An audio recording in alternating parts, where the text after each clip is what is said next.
सर्वांच्या उपस्थितीमध्ये आज या ठिकाणी हा उद्घाटन सोहळा पार पडतोय की छोटी हाके नावाची मीरा हाके आणि संस्थांचे सर्व विश्वस्त टाळ्या वाजवून स्वागत करूया। सर्व मंगल मांगल्ये शिवे सर्वार्थ साधिके शरण्ये त्र्यंबिके गौरी नारायणे नमस्तुते। या देवी सर्व भूतेषु शक्ती रूपेण संस्थिता। आज आपण टाळ्याच्या गजरात या कार्यक्रमाचं स्वागत करूया। अनेक मान्यवर कलावंत इथं आलेले आहेत। सर्वांच्या उपस्थितीमध्ये दीप प्रज्वलन पार पडले।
मागणं देवा गणेश हाकेजी यांची सुकन्या।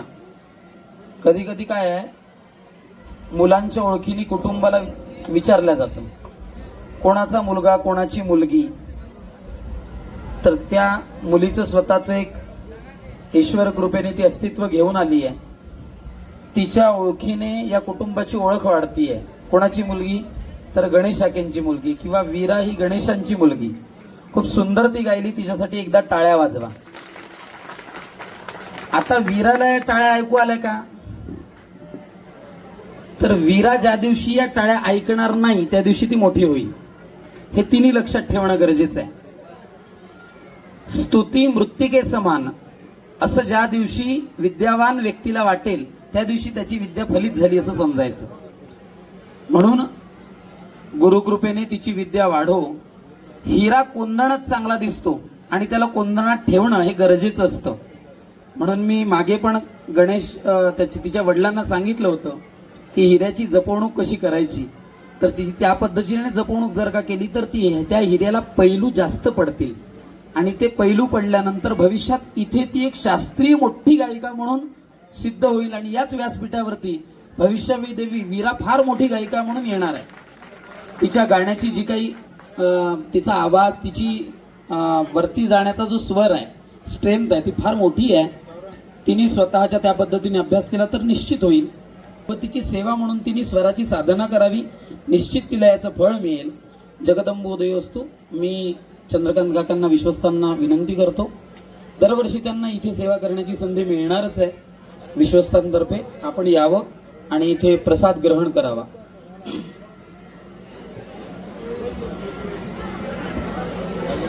तब्येतीच्या मानाने खूप गायली।